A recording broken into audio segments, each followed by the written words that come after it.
Carte blanche, aujourd'hui le plaisir, l'honneur de recevoir le père Gérard Riffard qui nous présente son livre paru aux éditions Bayard, Réfugiés, migrants, demandeurs d'asile, accueillons-les. Réfugiés, migrants, demandeurs d'asile, accueillons-les.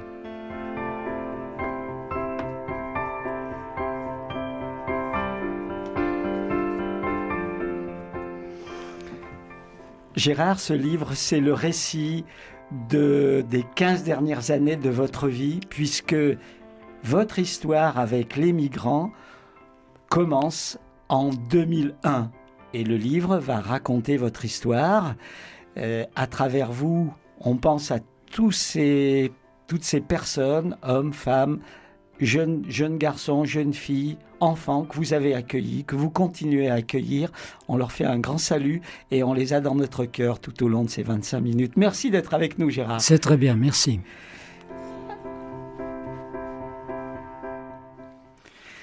Alors ce livre, au fond, vous n'aviez pas vocation ni à devenir écrivain, ni à devenir accueilleur de migrants. Vous avez d'abord une vocation de prêtre. J'ai été prêtre, j'ai vécu mon ministère de prêtre de différentes manières pendant des années et des années, jusqu'à ce moment où en 2001, on a découvert l'existence de demandeurs d'asile sur notre quartier de Montreno. On a eu, je dirais, l'idée, mais enfin c'est une exigence pastorale, de pouvoir les rejoindre, dialoguer avec eux et voir quelles étaient leurs attentes. Et c'est comme ça que tout a commencé. Rendre hommage aussi à un de vos confrères prêtres, André Raymond, qui depuis longtemps avait le souci de l'accueil des migrants. Il était responsable de la pastorale des migrants et quand il a arrêté sa responsabilité, il est venu vivre sur le quartier à HLM. Et donc il participait à l'équipe pastorale dans son style un petit peu bougron, à toujours nous dire n'importe comment, ce que je vous dis, ça ne vous intéresse pas. Ça. Et finalement, il nous obligeait à lui dire « mais si, mais si, mais si ». Et finalement, c'est avec lui, en même temps, il fondait la passerelle. Qui existe toujours. Qui existe toujours, voilà. Et un beau jour, en septembre 2001, quelle coïncidence aussi, eh bien, quelqu'un frappe chez vous. Quelqu'un arrive à Montreno. Quelqu'un arrive chez vous. Il s'appelle Saïd. Chaïd. On préparait une rencontre d'aumônerie du collège pour redémarrer notre année d'aumônerie. Et on avait de ce temps-là des petites équipes de jeunes volontaires européens avec les jésuites qui sont sur le quartier. Et ils sont venus avec Chaïd, un jeune Pakistanais qu'on ne connaissait pas. Qui parlait anglais. Bon, on a réussi à se comprendre un petit peu, son histoire, tout ça. Et puis, ma foi, on a été contents de l'accueillir. Et puis, il est parti. Sauf que le dimanche d'après, il était à la messe. Il était à la messe. Avec nous. Et que finalement, il est venu témoigner auprès des jeunes. Il est venu... Et en même temps, on le voyait batailler un petit peu dans sa vie. Il n'était pas hébergé, il fallait pouvoir manger... on a sympathisé beaucoup avec lui jusqu'au moment où je lui ai dit « Écoute, si tu le veux, il y aura une place pour toi. » Il n'a pas sauté dessus. Il a mis le temps de se décider jusqu'au jour où il est venu s'installer. Et le premier chapitre, c'est très beau parce que chaque histoire de ceux qui vont vous rejoindre progressivement, on retrouve le récit de la Genèse. Ouais. Le premier jour, c'était Chaïd. Et puis, le second jour, d'autres sont arrivés jusqu'au 7e jour où, là, vous commencez à être un peu fatigué quand même, Gérard. C'est le jour de la louange. C'est le jour du repos bien mérité. Et alors, on va découvrir peu à peu avec vous la vie c'est essentiellement des Africains qui arrivent chez vous. Et c'est là où on rejoint la préface du livre faite par Francis Vallat, président de SOS Méditerranée. Vous découvrez déjà à l'époque les invraisemblables chemins par lesquels ils arrivent chez nous. C'est très étonnant. Quand on voit les choses à la télévision, et puis qu'on se dit, de ceux qu'on a vus, Ben, y en a qui sont là, à la porte. À Moreno. Hein. Soit qui sont venus en traversant la mer à partir de la Libye, soit qu'ils aient sauté les barbelés à Melilla pour rejoindre l'Espagne. Moi, j'en ai vu combien avec le corps déchiré par les barbelés. Je veux dire, quand on voit leur parcours, quand on voit tout ce qu'ils ont vécu, on leur doit un accueil d'un respect énorme. Et vous dites en souriant, parce qu'il y a aussi du sourire, il y a de la vie, il y a du bonheur dans le livre. Le tam-tam africain, c'est comme le téléphone arabe, ça fonctionne bien. Ça fonctionne bien. Ouais. Parce que finalement, peu à peu, ça se sait, ça se dit qu'à Moreno, l'église s'ouvre, il y a de l'accueil. Et pas seulement vous, Père Riffard, mais aussi votre communauté, votre petite communauté, toute modeste, mais qui s'ouvre. Ben, c'était pas possible que ce soit moi tout seul qui accueille. Il fallait bien que les chrétiens du coin... au départ, ils ont été un petit peu surpris. Hein. Mais qu'est-ce que c'est que tous ces Noirs? Qu'est-ce qu'ils viennent faire ici? Mais pourquoi ils ont pris leur place tout doucement. Et je me rappelle d'une réflexion un jour qui a été faite. Ils n'étaient pas à la messe. Je ne sais pas pourquoi. Quelqu'un est venu me dire, mais... Où sont les Africains? Où ils sont les Africains, voilà. Et ils faisaient déjà partie un peu du paysage, même je dirais un petit peu déjà de la famille. Et voilà, et c'est tout ce travail qui m'a paru important, que je reprends un petit peu quand j'ai eu la réflexion de quelqu'un qui a dit à un journaliste, vous vous rendez compte, on a même perdu notre curé en faisant cet accueil. Alors j'ai repris un petit peu les affaires en disant, mais non seulement je ne suis pas un curé perdu, vous ne m'avez pas perdu, mais on s'est retrouvés ensemble pour cet accueil et pour ce travail au service des migrants. Alors vous allez accueillir, vous et ceux qui sont autour de vous, les accueillir aussi pour la nuit. Peu à peu, les matelas s'installent. Peu à peu, la cuisine de votre presbytère devient suffisante. Là aussi, ça s'installe. Et assez vite, vous vous dites, il faut organiser tout ça, il faut structurer tout ça, créer un groupe. Et ils vont voter pour choisir le nom de leur groupe. Et là, c'est aussi un beau moment, ce moment-là. Voilà, il y avait 2 noms au choix. Quelqu'un avait proposé Tout en couleur. Et puis, il y avait la proposition d'Anticyclone. Donc on s'est dit un petit peu pourquoi Tout en couleur, pourquoi Anticyclone. Ça paraissait bizarre, Anticyclone. Hein, ces hautes pressions qui chassent les nuages pour qu'il fasse beau, malgré le temps froid. C'est un peu notre devise, ça. Hein. Donc pour choisir, il faut voter. On a voté et Anticyclone est passé à 1 voix près. Et je me suis dit au-dedans de moi-même, quand on voit comment se passent les élections en Afrique, est-ce qu'il n'y en a pas qui ont voté 2 fois? Est-ce qu'il n'y en a pas... Bon, toujours est-il que ça s'est quand même appelé Anticyclone. Et Anticyclone, c'est devenu au fil du temps une vraie famille avec une chorale. Oui. Et puis ce nom, vous dites en souriant au père Dominique Lebrun, l'évêque de Saint-Étienne, quand il quitte le diocèse, vous ne nous oublierez jamais, père, parce que toutes les fois que vous verrez la météo, vous penserez à nous. Vous penserez à nous, Anticyclone. Ouais. Voilà. Alors, on va découvrir aussi, comme vous, peu à peu, les arcanes de l'administration. Et des sigles apparaissent. PADA, OFPRA, CNDA, OQTF, OF2I. Peu à peu, vous ne les connaissiez pas plus que nous. Peu à peu, vous découvrez le parcours du combattant d'un migrant qui arrive. Voilà, un vrai parcours du combattant. On a même dit à un moment un chemin de croix. Parce que l'accueil n'est pas évident. Et arriver à faire son chemin pour être reconnu comme étant en danger dans son pays, c'est d'une extrême difficulté. Il y a toujours le soupçon que ce que vous racontez, c'est des bêtises, c'est pas vrai. Voilà. Moi, j'ai connu combien de dossiers sur lesquels on avait beaucoup travaillé. Alors, vous racontez des histoires, parce que c'est plus des dossiers à travers votre parole, c'est des personnes. C'est des vies. C'est des vies. C'est des vies.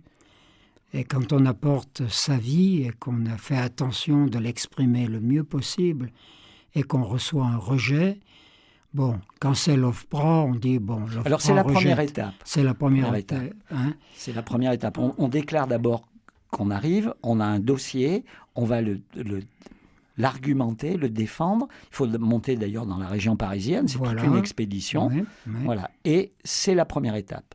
Alors, quand il y a rejet, après, il faut faire un recours. Alors, première étape, très peu sont acceptés. C'est de l'ordre de 15% à peu près, à peine. Pour les Africains, même pas. Même pas. Ouais.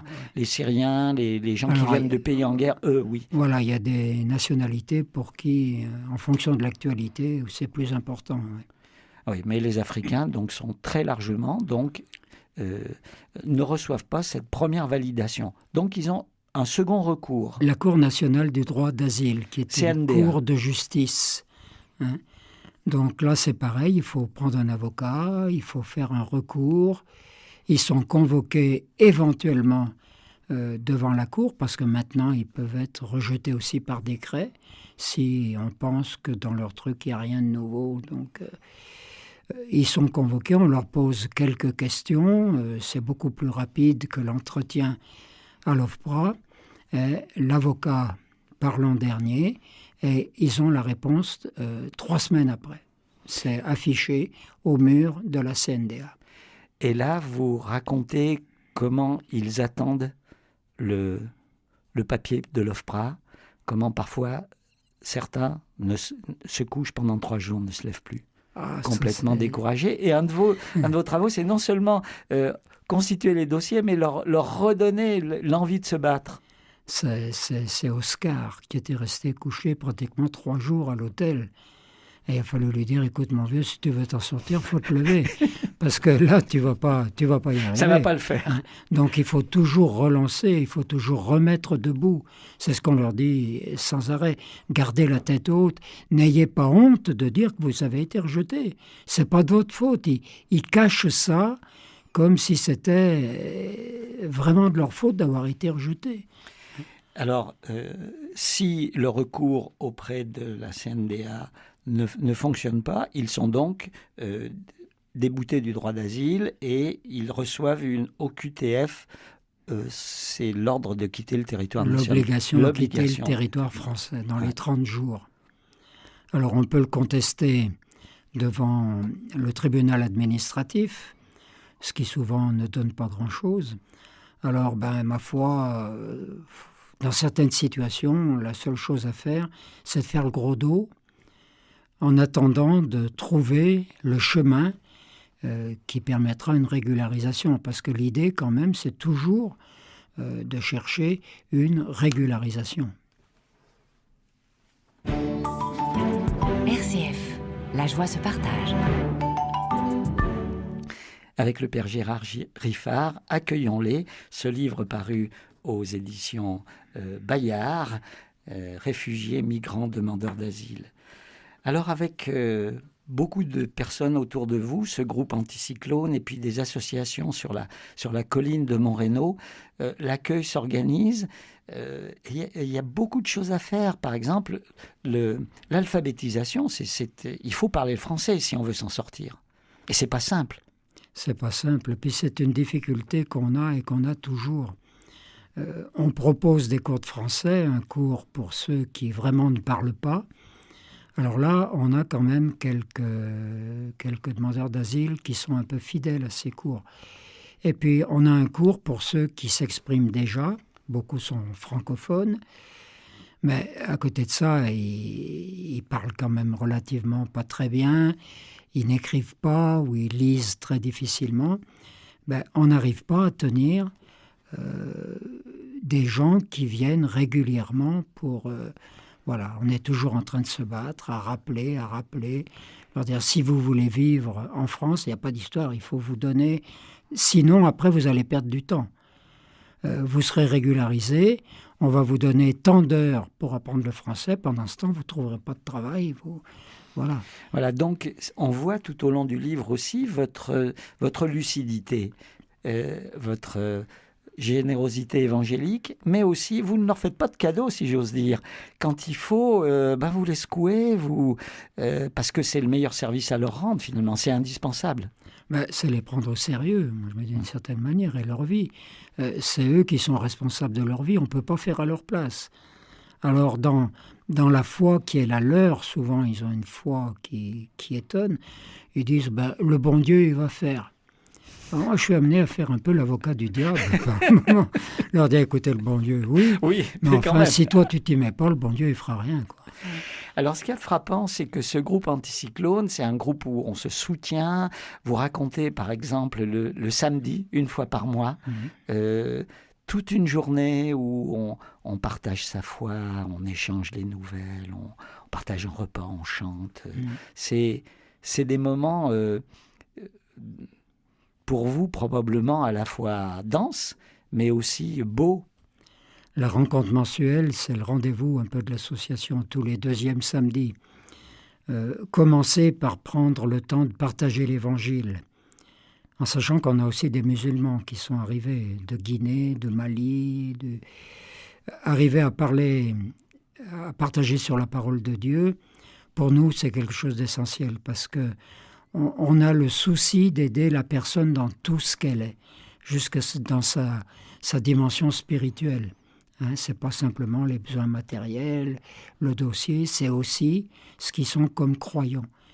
Alors on passe du temps à ça, on met en commun, et puis après, il y a toujours des nouveaux à accueillir, il y a toujours les bonnes nouvelles à partager, et les informations à se donner, puis après il y a le repas. Chaque mois, on arrive à se retrouver 130, 140 le samedi à vivre ça, quoi. Avec aussi, comme vous le dites, des blancs, entre guillemets, des paroissiens qui vous accompagnent ou des membres de l'association. Voilà, Là, Anticyclone, c'est vraiment un lieu de rencontre et de vie. Il y a des Français qui ont leur carte d'anticyclone, bien sûr, c'est pas réservé aux migrants. Alors, on va voir aussi que l'Église prend sa part dans cet accueil.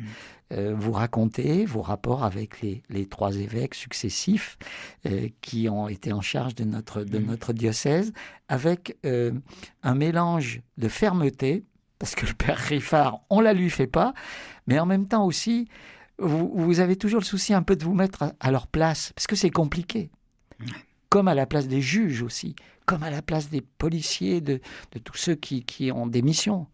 Et c'est pour ça que le livre est fait beaucoup réfléchir, parce qu'il n'y a pas les bons et les mauvais. Et même chez les évêques, même chez nos frères évêques, ils sont plutôt bons. C'est clair, et on a eu 3 évêques qui ont été concernés par ça, ou qui sont concernés aujourd'hui, avec des personnalités différentes. Le père Joaton, très proche, et toujours prêt à s'investir et à donner. Certains migrants, d'ailleurs, ont été embauchés par l'Église diocésaine. Voilà, Charles, chez nous, a eu le statut, a été animateur laïque en pastoral, le premier, avec le père Joaton qui l'a appelé. Avec le père Dominique, on a compris un petit peu qu'on arrivait par le moment à le gêner.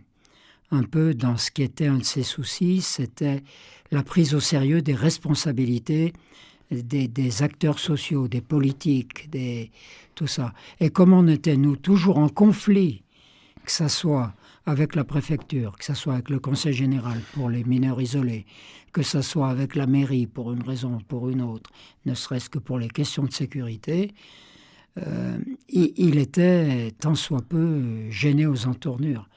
Donc, n'empêche qu'on n'a jamais manqué de soutien quand il a fallu vraiment avoir le soutien. Alors, le soutien, il a fallu y avoir parce que finalement, en 2014, la justice s'en mêle et vous êtes convoqué au tribunal. Oui. Et à ce moment-là, la médiatisation arrive. Et ça a été une bonne chose quand même. Dieu sait si vous êtes discret, si vous n'aimez pas ça, mais il fallait jouer ce jeu-là pour faire connaître votre combat et votre bon droit. Ça faisait des années qu'on travaillait dans la discrétion. On faisait ce qu'on avait à faire, on n'avait pas besoin en ne dépendant de personne, parce qu'on ne dépend pas financièrement ni de la mairie, ni de la préfecture, ni de qui que ce soit. Mais quand, suite à une commission de sécurité, on nous a demandé d'évacuer tout le monde et qu'on a dit c'est pas possible, ils veulent bien partir à condition qu'on les mette ailleurs, ils veulent pas les vivre à la rue. Il y a eu des va-et-vient, il y a eu des tractations jusqu'au jour où on nous a dit écoutez, faut qu'ils sortent. On a résisté jusqu'au jour où j'ai été assigné pour aller au tribunal. Moi je me dis c'est des choses qu'il faut accepter aussi. Moi, j'étais relativement sûr de notre bon droit, oui, de ce qu'on faisait. Donc on ne peut pas dire que j'ai été tellement traumatisé par cette expérience, même si à un certain moment on se demande un peu qu'est-ce qu'on fait là. Qu'est-ce qu'on fait là? Qu'est-ce qu'on fait là? Alors, vous citez dans le livre l'ensemble du jugement, des attendus du jugement du juge Elfre, que vous retrouverez d'ailleurs plus tard. C'est une scène aussi très, très, très, très forte humainement. Et il est magnifique, ce juge. Parce que Dieu sait si au début vous avez un peu peur de lui quand il commence. Vous avez dit, mon compte est bon là. Je me suis beaucoup inquiété. Et je me suis rendu compte qu'il y connaissait strictement rien par rapport aux demandeurs d'asile.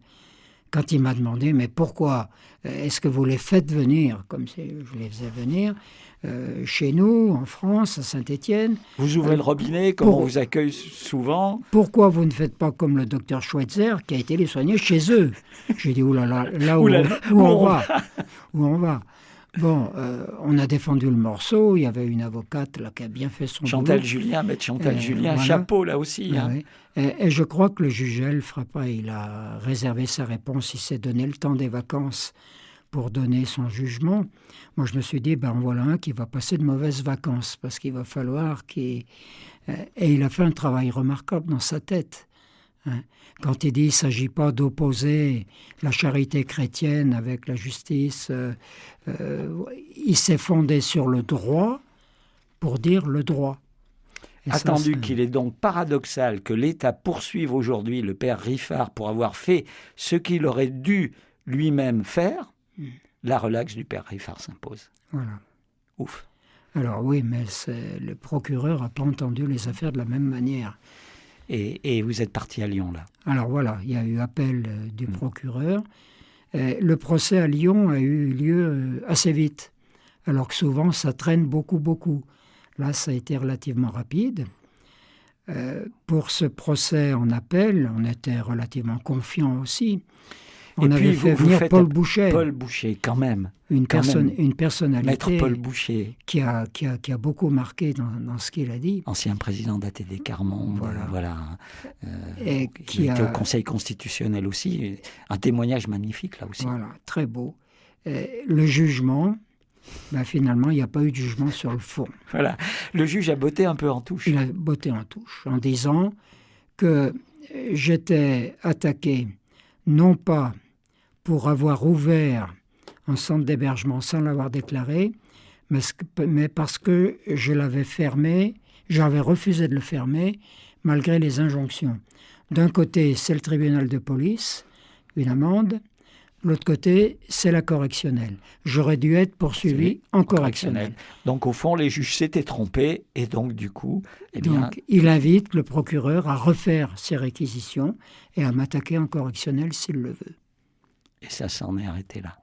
Mais, troisième partie de votre aventure à Montreno, c'est que, finalement, avec le père Bataille, une négociation avec les pouvoirs publics pour que l'accueil de nuit soit fermé.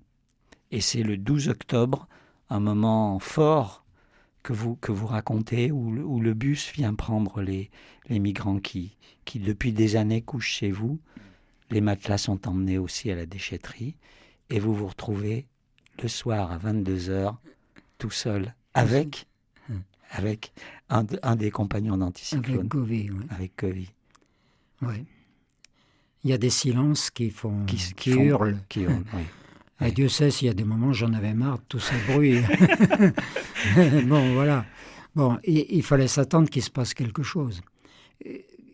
Quel qu'ait été le résultat d'un tribunal ou d'un autre, c'était pas une bonne méthode d'aller au tribunal. Ça ne réglait rien.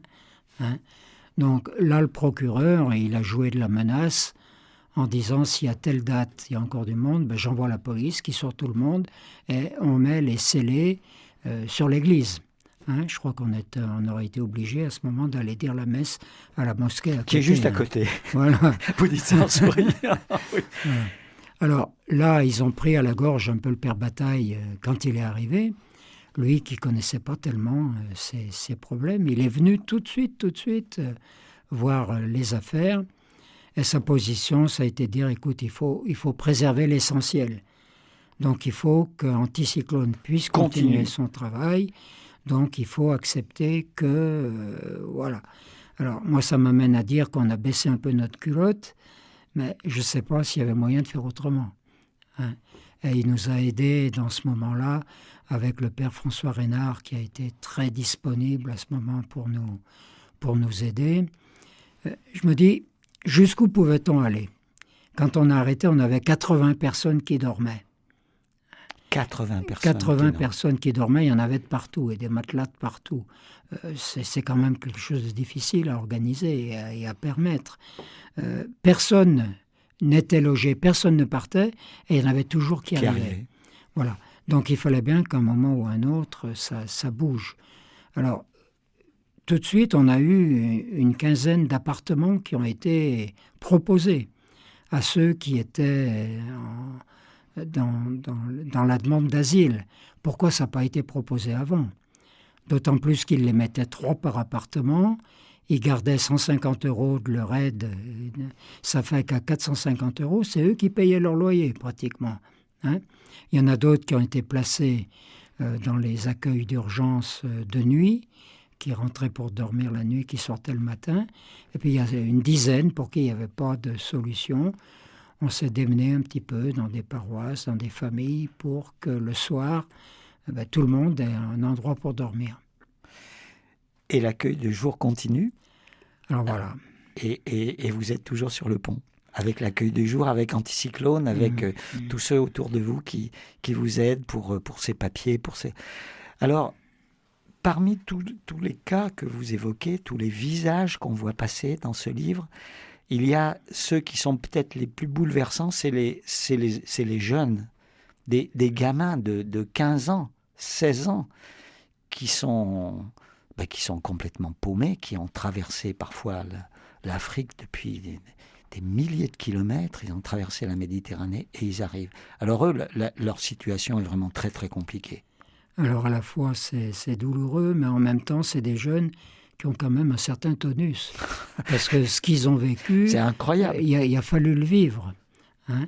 Et puis quand ils arrivent en Italie ou qu'ils arrivent en Espagne, parce que c'est les lieux d'entrée un petit peu, dire nous on veut aller en France parce qu'on parle français.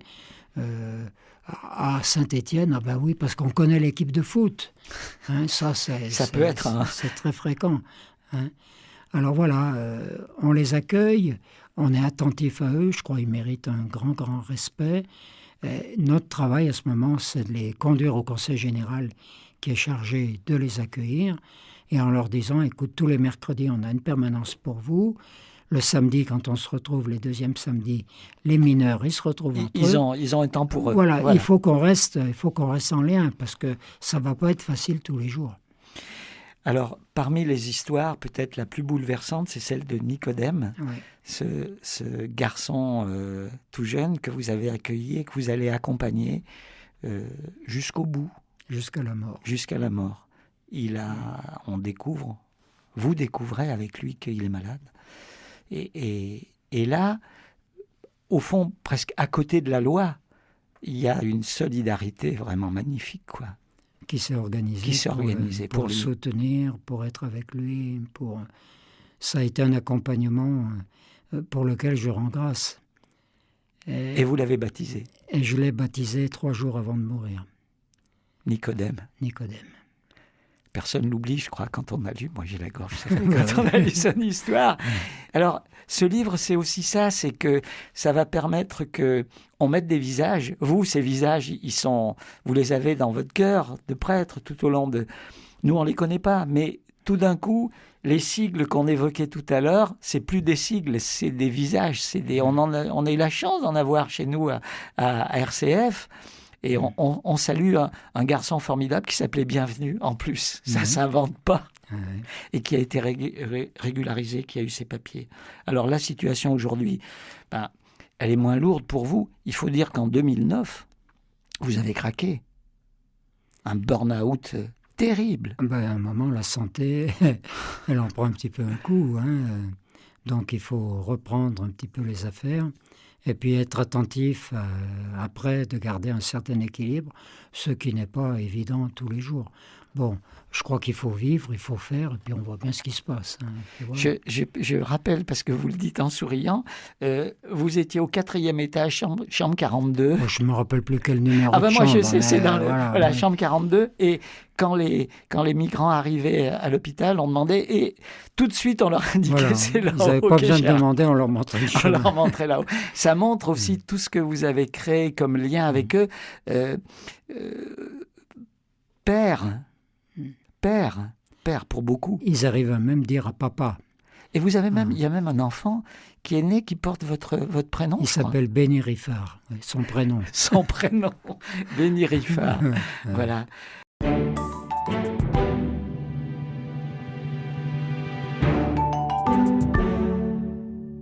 Alors avec le père Gérard Riffard, nous présentons son livre « Accueillons-les », réfugiés, migrants, demandeurs d'asile, accusés du délit de solidarité. Toute la fin du livre, après le récit de cette formidable aventure de ces 15 ans avec Anticyclone et tous ces migrants, vous nous posez des questions. Vous nous posez des questions et des grandes questions. La solidarité peut-elle être un délit ? Peut-on désobéir à la loi ? Loi de Dieu ? Loi des hommes ? L'Église reste-t-elle un lieu d'asile ? Au fond, on a le sentiment que vous nous invitez à réfléchir à ces grandes questions, mais pas de manière abstraite, après avoir parcouru votre aventure et avoir eu toutes ces rencontres et en savoir davantage maintenant. C'était ça votre but ? Ben, c'est des questions, pour la plupart, que je me posais déjà à moi-même. Hein. Et je crois qu'à un moment, il est important d'approfondir un tout petit peu les choses pour leur donner véritablement du sens. Donc voilà, les derniers chapitres du livre portent un peu sur toutes ces questions, tout en restant très concrètes par rapport à ce que nous avons vécu. Voilà, c'est pas un devoir de philo. Non, non. C'est concrètement, la solidarité peut-elle être un délit ? Parce qu'au fond, quand vous êtes retrouvé au tribunal, c'était presque ça le problème. Et Dieu sait que si les discussions autour de la loi récente portent sur ce fameux délit de solidarité. Alors, quand j'ai vu sur la couverture du livre accusé du délit de solidarité, moi, ma première réaction, ça a été de dire « Attends, j'ai été accusé de ne pas avoir respecté le code de la construction et d'avoir couché des gens pas assez et de les avoir mis en d'extincteurs. danger. » Donc, ce n'est pas le délit de solidarité. N'empêche que quand nous avons été convoqués à la police, tout le conseil d'administration, les uns après les autres, quand le procureur a pris la parole au tribunal, il a très peu parlé du code de la construction. Il a parlé du quartier de Moreno, qui a déjà assez de misère comme ça pour qu'on aille y accueillir encore d'autres personnes. Les questions de la police, c'était pas sur notre hébergement, le nombre d'extincteurs. C'était bien, est-ce que vous fournissez les passeports ? Est-ce que vous faites du trafic ? Est-ce que... Voilà, il y avait un soupçon. Un soupçon de faux papiers. Voilà.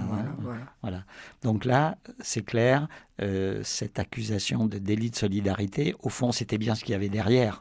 Il y avait quelque chose de ça. Il y avait quelque chose de ça. C'était parfois, les aspects juridiques, c'était un peu des prétextes quand même. Il me semble.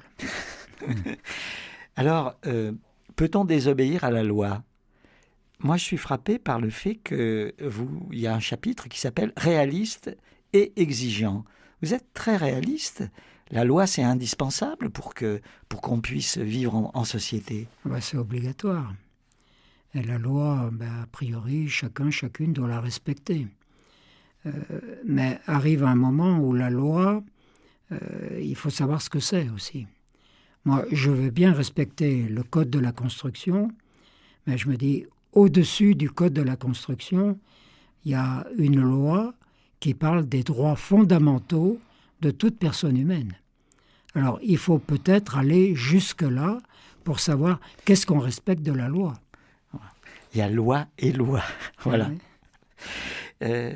Il y a aussi la question, l'Église reste-t-elle un lieu d'asile ? Parce que tout au long de l'histoire, on le sait bien, l'Église a toujours été considérée comme un lieu d'asile, un lieu un petit peu sacré. Et il y avait ça aussi derrière l'arrivée de nos frères migrants, l'idée que là, quand même, on va pas les mettre dehors. Voilà, ils ont bien conscience que c'est l'asile et que c'est l'Église qui les accueille, mais qui les protège d'une certaine manière.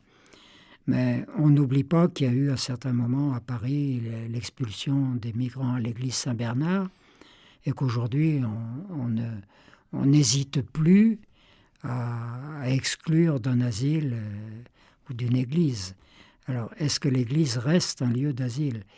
L'asile, n'importe comment, c'est la responsabilité de l'État. Ce n'est pas la responsabilité de l'église. N'empêche que l'église, elle peut accueillir, cheminer avec, accompagner et favoriser pour que cet asile devienne une réalité. Et ça, je crois que l'Église reste aujourd'hui un lieu d'asile. Et comment ne pas le penser quand on voit et quand on entend un petit peu le pape François dans ce qu'il dit et dans ce qu'il met en pratique lui aussi. Je crois qu'on ne peut que s'inscrire dans sa ligne. C'est vrai qu'au moment du passage au tribunal, on a parlé du père Riffard, mais c'était jusqu'à Rome. Oui. Et vous avez été présenté à travers vous, Anticyclone et tous ceux qui étaient dans cette aventure, comme finalement dans la droite ligne de l'accueil inconditionnel dont parlait François. Bien sûr. Et puis, à la fin du livre, il y a un long chapitre sur l'Église et les migrants. Au fond, les migrants sont au début de notre histoire sainte. On est des migrants tous, et ça date pas d'aujourd'hui. Dans les premiers livres de la Bible, souviens-toi que ton père était un étranger, et souviens-toi que tu es toi-même un étranger sur cette terre. Moi, je me dis, là, il y a il y a des choses à accueillir qui nous remettent à notre place. On est tous des passagers sur cette terre, n'importe comment. Donc, voilà. Il y a aussi, dans la fin du livre, comme très souvent, des passages d'évangile qui arrivent, des paraboles sur la tempête apaisée, par exemple. Voilà. Là aussi, on a l'impression que tout ce travail que la vie vous a amené à faire, finalement, est nourri par votre foi et votre méditation et votre prière. Ça, bien sûr, c'est clair. Au départ, si on accueille, je dirais, c'est peut-être pas à cause de la foi. C'est à cause du respect de la dignité humaine de toute personne, quelle qu'elle soit. N'empêche que cette dignité humaine, quand on réfléchit, d'où elle vient de ce don de Dieu, de la vie, qui a créé l'homme à son image, comme à sa ressemblance. Là, il y a une dignité fondamentale sur laquelle on ne peut pas revenir, on ne peut qu'être exigeant. Je me dis, dans cet accueil que nous vivons, être nourri de l'Évangile et mettre en œuvre l'Évangile, je crois que c'est ce qu'on a à faire en tant que disciple de Jésus-Christ. Merci Père Riffard. Voilà. Je rappelle le titre du livre. Accueillons-les avec un grand point d'exclamation, c'est un impératif, et là, ça s'adresse directement à chacun d'entre nous. Préface de Francis Vallat, un clin d'œil aussi à la journaliste avec laquelle vous avez travaillé, qui vous a fait beaucoup travailler, je crois. J'ai travaillé surtout les nuits, où j'étais tranquille. Merci à Marc Hiver pour la réalisation technique et à Jean-Marc Chazot pour la réalisation de la vidéo qu'on va faire circuler, bien sûr, largement. Merci à tous et à bientôt.